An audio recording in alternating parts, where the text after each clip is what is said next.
शंकराचं मंदिर आहे हे खूप प्रसिद्ध असं ठिकाण आहे। आपण मंदिराजवळ गेलो की वरतून पूर्ण भिवंडी ही दिसते। मोटर वी ब्लॉगिंगचा आपला हा पहिला व्हिडिओ आहे आणि आपण आलेलो आहोत सोनाली विलेज भिवंडीमध्ये। हा आहे दिंडीगड। गाडी आपण इथेच पार्क केलेली आहे आणि आपण आता पायी पायी वरती चढणार आहोत।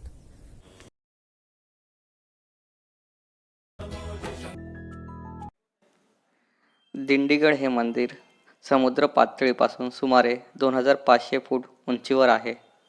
डोंगराच्या पायथ्यापासून ते मंदिरापर्यंतचे अंतर हे सुमारे अंदाजे 3 किलोमीटर एवढे असेल। मोटरसायकल किंवा कार आपण मंदिरापर्यंत नेऊ शकतो। डांबरी रस्ता व्यवस्थित आहे।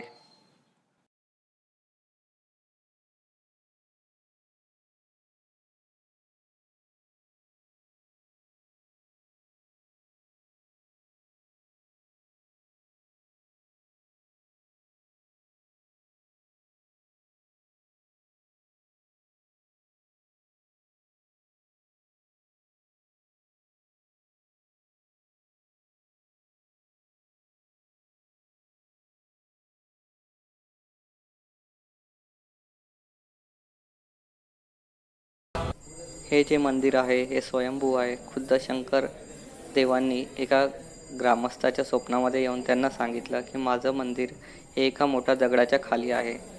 त्यांनी ते ठिकाण काही ग्रामस्थांच्या मदतीने शोधून काढलं। आजही ते मंदिर जशीच्या तसे आहे, त्यामध्ये कोणताच बदल करण्यात आलेला नाही। मंदिराच्या आवारात एक लहानसा भुयारी मार्ग देखील आहे। मान्सून ऋतूमध्ये या ठिकाणाचे सौंदर्य अजूनच जास्त खुलून दिसते। आजूबाजूचे क्षेत्रफळ हे ठाणे वन विभागाच्या अंतर्गत येते। जर हा व्हिडिओ आवडला असेल तर लाईक आणि सबस्क्राईब करायला विसरू नका। व्हिडिओचा जो शेवटचा भाग आहे त्यामध्ये डोंगरावर येण्याचा जो मार्ग आहे, जो रस्ता आहे, त्याचं रेकॉर्डिंग केलेलं आहे, तुम्ही पाहू शकता। अतिशय सुंदर असे वळण असलेला हा रोड आहे।